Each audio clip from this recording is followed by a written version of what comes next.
Then I realized that like right now, literally everything is a poor financial decision. Everything that we do is a poor financial decision. Hello guys, welcome to my channel. My name is Alex and today we're going to be talking about awful finances. So millions of people are stuck in financial situations that feel impossible to escape. Between rising rent, high interest debt, medical bills, and stagnant wages, basic survival has become a juggling act. So even with full-time jobs, many are living paycheck to paycheck, unable to build savings or plan for the future. The stress is constant and the shame keeps people silent. But this isn't a personal failure, it's a broken system. It's time to talk openly about how bad finances are affecting everyday lives. So let's dive into the video, guys, and watch. You know what my biggest recession indicator is? The fact that I currently have $10 total to my name. And my combined household income is well over $100,000 a year. And I only have $10 to my name. I get paid in 2 days. Thank God. But most of that paycheck is going to go to pay off bills that I haven't been able to pay yet because I only have $10 to my name. And then there goes most of my paycheck. And I've worked like hell to get to the financial position that I'm in right now. I was raised by a single mom who made maybe $15,000 a year. So I know what it's like to be poor. And I told myself I wasn't going to be in this position again. And yet here I am with a combined household income of well over $100,000. I'll just flat out tell you, from my 9-to-5 job alone, this is excluding any side hustles, and I have like 3. I make about $72,000 a year now, and I only have $10 to my name. We're cooked, chat. We're cooked. The biggest, worst financial mistake I've ever made: financing a car. Why didn't I listen to my dad when I sold my first car that he kindly bought for me and put that money down on a deposit on a finance car?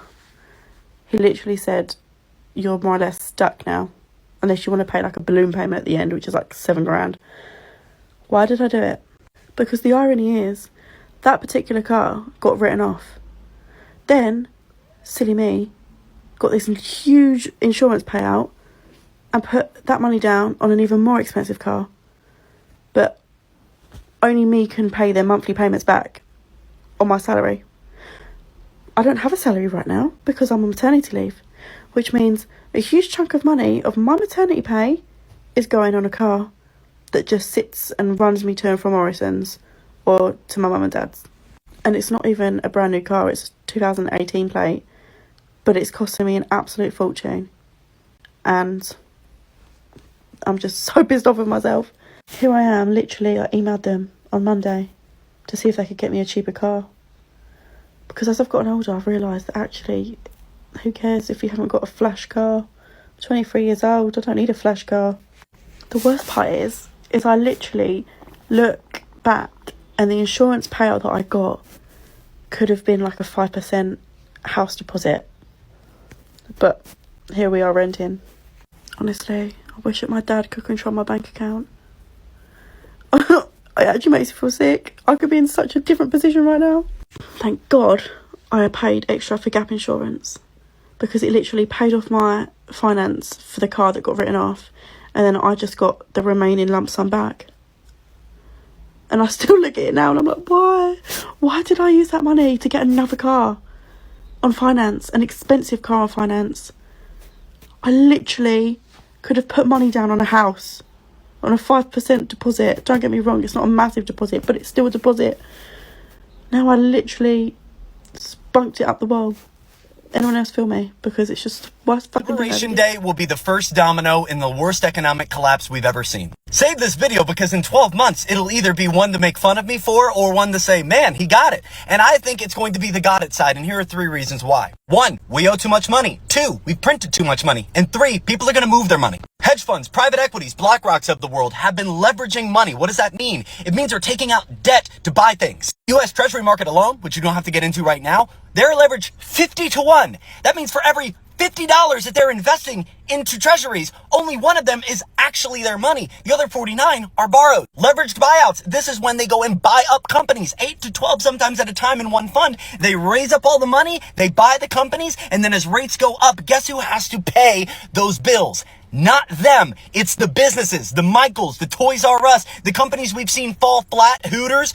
They're the reason why. Number 2, since 2008 and TARP, which was the Toxic Asset Relief Program, authorizing $700 billion to be utilized to revitalize our economy, we have gotten into a habit of quantitative easing, which for lack of a better term is money printing. We've been bailing out banks and preventing crisis through money printing, privatizing the wins whenever our economy is doing well, but when the economy is doing poorly, we then socialize the losses, making sure that we feel the brunt of it while the people who keep our society operating status quo get the benefit. Number 3, because of Liberation Day, we're gonna lose money in our country. Our dollar will weaken and our buying power will shrink as things like stimulus packages, bailouts, and quantitative easing seem to be something that will happen in our near future. Book it. When that happens, inflation takes place, assets bubble, and you become poorer because the dollar becomes worth less. But the biggest problem is that the aggression and the haphazardness of our plan with these tariffs going back and forth, not really understanding when it's gonna happen, when it'll be permanent, when it's temporary, well, all of it together has led investors, both foreign and domestic, to simply have no idea what's going on. People are taking their money out of the US dollar, moving it into more structurally sound assets like gold, which is at all-time highs right now because the US dollar is scary. The reason it is scary is because we have built ourselves on a house of cards of money printing. We deem ourselves to be the #1 economy on the planet with the largest GDP on the planet because we have so much money flowing. But when you look at where the money sits, who has it, who gets it, it's all going to the wealthy. It does not mean that we are a wealthy economy as a people. It means we just have a lot of money in our economy for a few people. And with tariffs inevitably reaching its way down into the working class individual who is going to have to face the higher prices, here's what's going to happen. Have you ever played Jenga? I've done this example before. In Jenga, you have one goal. Your goal is to not make the tower tumble. Why? Because when the tower tumbles, the game is over. What's the point of Jenga? Well, you take one of the pieces from the bottom sections. You're not allowed to take from the top 3. Not allowed. It's in the rules. You take from the bottom, slowly and carefully, nonchalantly, and you put it on the top. Next turn, same thing. Next turn, same thing. What happens as the game progresses? As the game progresses, it becomes abundantly clear that collapse is near, and that is what other people are hearing when they see gold shooting up, when they see our stock market plummet, when they see private equity and hedge funds so ingrained into our retirement accounts, IRAs, TSPs, into our stock market, treasuries market, real estate market, that if they began to crumble because their leveraged buyouts are too leveraged, because their treasury investments are too much debt infused into the actual dollar that's being used. Again, for every $50 being used, only 1 is actually in their account. I'm aggressively telling you this because I believe it is being understated how dramatic the effects of what we saw yesterday unfold could be in the coming months and year. I'm not here to fearmonger. What I truly believe is what we are seeing is one of 2 things. A, the formula for the biggest bailout, stimulus, money printing bonanza we've ever seen that will allow for rates to come back lower because when recessions happen, rates go down, which between money printing and lower rates would simultaneously increase their asset value and allow them to refinance their debt. Why would assets inflate? Because when we print money, assets go up. We see this happen in 2008. We saw this happen in 2016, 17. We saw this happen in 2020 to 23. It always happens the same exact way. Why? The canteen effect. Canteen effect is the closer you are to the money printer, the more likely you are to get wealthy. The second thing, and honestly could be worse. It could be worse. If you look at this from a quote unquote biblical perspective where people say one world's currency and one world order, why not take the linchpin of the American dollar out of the world and let the whole world's economy collapse? Do you realize how many other countries are reliant upon the American dollar being spent in their country buying their exports? Do you realize how much we hold up the entire world? More than 60% of the world's reserves are held in the dollar. The petrodollar is how we trade oil throughout the world. The American dollar is the linchpin of the world economy. So the other option is we don't bail out, we don't stimulus, we don't quantitative ease. What happens then? What happens then is the world melts. The world melts, and it gives opportunity for the ultra elite to come in and be the heroes and save the day and privatize our world, privatize our economies, and create the one world order. So there's really only two options if we begin to crumble. It's either going to be the savior of the day, the Federal Reserve that comes in and prints that we saw in 2008, that we saw in 2020, or they let it slip. They go Great Depression style, which, by the way, there were some tariffs in 1930 that triggered and made the Great Depression worse. Unemployment wasn't even above 10% until those tariffs went into effect. Then they shot over 20. It is not a conspiracy theory to view tariffs as something that will hurt the working middle class. We've seen it happen in the past when we were only an agricultural economy for the most part. Now, with tech and everything else involved, and the debts and leverage that are circulating in the highest of highest wells of our economy, and the government being in debt, our Federal Reserve running in a deficit for the last 3 years, we are setting ourselves up for a major collapse. And I believe yesterday, Liberation Day, as they call it, was the opening domino. The Marine Corps just sent me a message of their financial situation, and it may be one of the worst financial situations I've ever seen in my life. The guy who sent me it goes by the name of Travis McAllister, and he said, "Bro, I messed up bad. I'm 22, $120,000 in debt, and $68,926 of that is on a Dodge Demon Charger. Yeah, a glorified Hellcat is financially ruining my life. Walked into a dealership just to look. Salesman hit me with, 'You're a Marine, say less.' Next thing I know, I'm signing a loan with a 28% APR. Now my barracks room is empty, and I'm one bad decision away from selling my Xbox and gas money. Help me, bro." And I'm not gonna lie, that is a pretty bad financial situation to be in right now. But what I would say is you need to look into SCRA, because you definitely should not have a 28% APR right now on a car. I'm pretty sure that's illegal. And after calling SCRA, you need to start looking for side hustles. There's a lot of ways to make money online, or just go around, do DoorDash, Uber Eats, stuff like that, because you need to start paying that debt off as quick as you physically can, because I'm not gonna lie, you're in the hole pretty going bad. out to Starbucks to get my coffee every single day, and I realize that that's one of those things that people are like, "Oh, that's a very poor financial decision." So I considered trying to cut down on it, but then I realized that, like, right now, literally everything is a poor financial decision. Everything that we do is a poor financial decision. Putting 50% of your income towards rent is a poor financial decision. Taking out a student loan for hundreds of thousands of dollars where there's essentially no ROI whatsoever is a poor financial decision. Breaking your ankle, horrible financial decision. You want to get sick? That's a very fiscally irresponsible thing to do, kid. I'm sorry. Literally everything is a poor financial decision based on the definition that we have been told of a poor financial decision. So I'm just gonna enjoy my Starbucks, like, whatever. And I think that's the way that, like, a lot of young people feel right now. Is it's like we've kind of lost the ability to build for the future. So people are just like, whatever. I'm just like, why would I save now? I'm just going to enjoy my life because this is all going to come crashing down at some point. So I might as well have my little Starbucks and go to Fire Festival or do whatever. The budget passed by the U.S. House last night, in many ways, is the worst of all world. Not only does it plan for nearly $2 trillion of cuts, particularly to services for the poor, but it's not nearly enough to fully offset the TCJA extension, which is planned. What that means is we're likely to have a negative fiscal shock ahead, and at the same time, deficits are planned to rise. That's the sort of combination of outcomes that is nothing like the pro-growth euphoria currently priced into equity These are markets. the 3 red flags that shows that your budget just doesn't work. If your budget looks good on paper, but it still isn't translating to your bank account, these are 3 reasons on why that could be. Red flag number 1, and I see this a lot, is constantly transferring money. So you're constantly transferring money out from your savings to cover your checkings account. You spent too much, you forgot about a bill. It's mostly you spent a lot. You spent more than you should have. So now you're like, crap, I need to cover this amount. Let me transfer my savings. And I used to do that when I was younger all the time. I'd always transfer from my savings. And I hear this a lot, and that is a huge no-no. Don't do that. Transferring from your savings is when you really, really need to. You shouldn't be transferring from your savings every single week, every day. Red flag number 2 is you're shocked that your card gets declined. And that's the biggest thing, is people don't know how much money that they have in their bank account. And so you're like, spend, and then crap, my card just got declined. I didn't realize that I spent all my money, because you didn't budget it properly and you're not still looking at your bank account. And that's the biggest thing too, is you still need to look at your bank account. You can't just ignore it and be like, man, I just have all this money.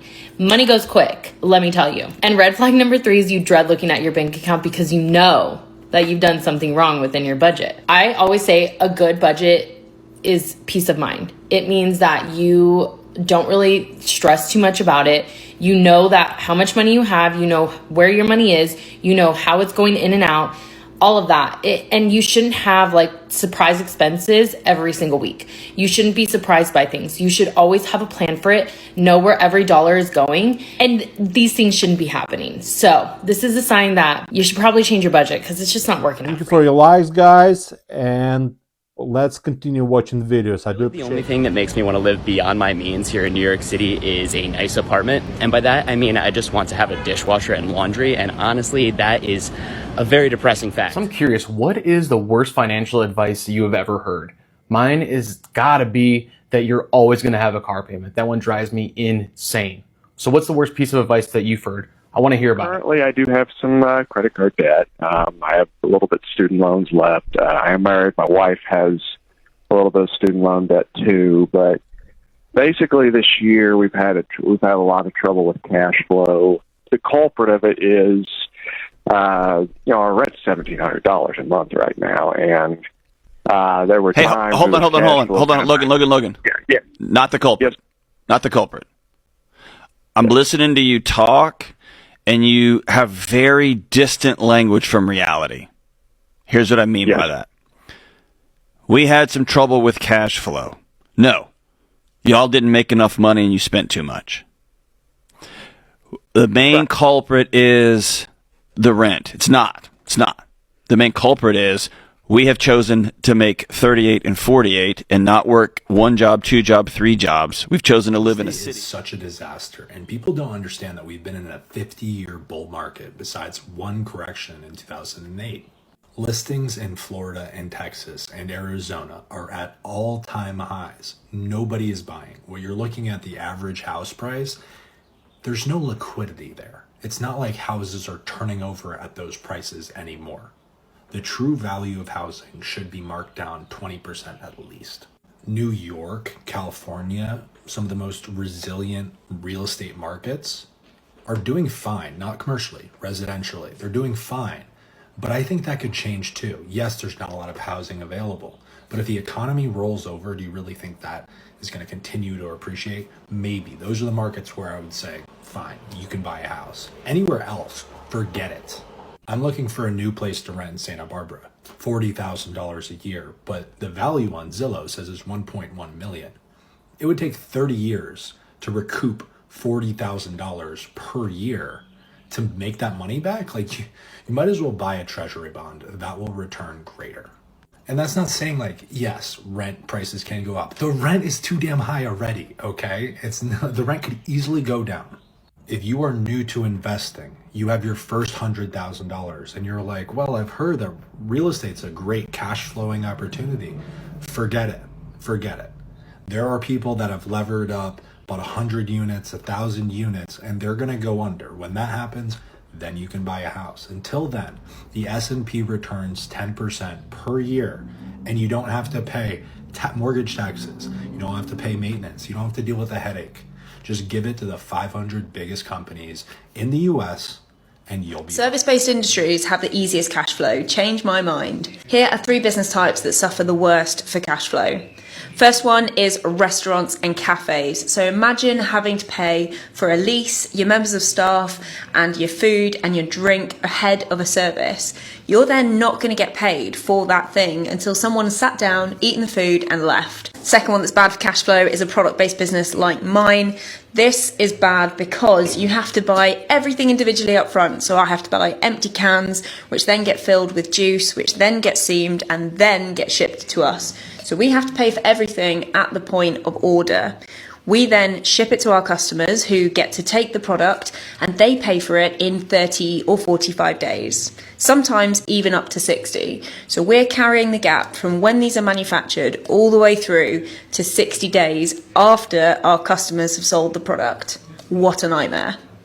And the third, which is probably the worst, is in construction. And similar to a product-based business where you have to buy all the component parts, you've got labour, you've got rent, you've got taxes, you've got leases, you've got all of the overhead costs, and then you don't get paid until right at the very end, once the work's been completed and people are living in those flats.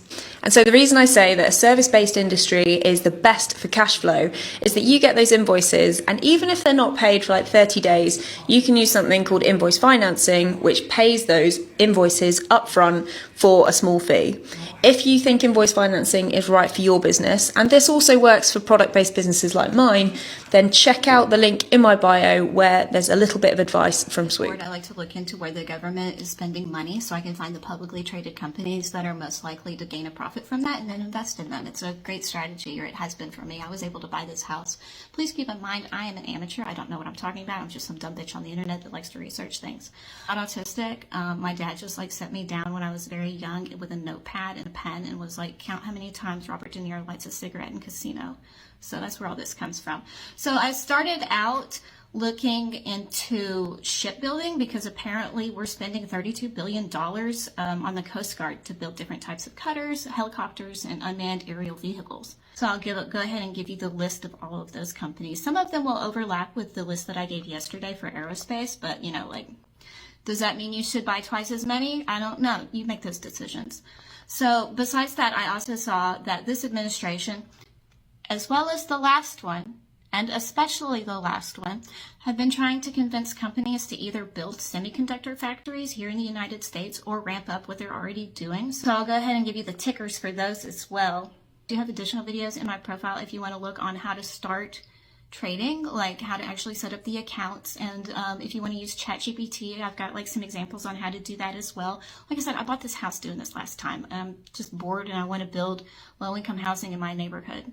So like here I am, I'm trying this again, and I figured I'd bring you guys along for the ride. So hey, thanks a ton for watching. I really appreciate all the likes, shares, and everyone who subscribed. Seriously helps the channel grows. If you're new here, do not forget to hit that subscribe button and stick around. I've got more videos coming your way soon. Take care, stay safe, and I'll catch you in the next one. Bye for now.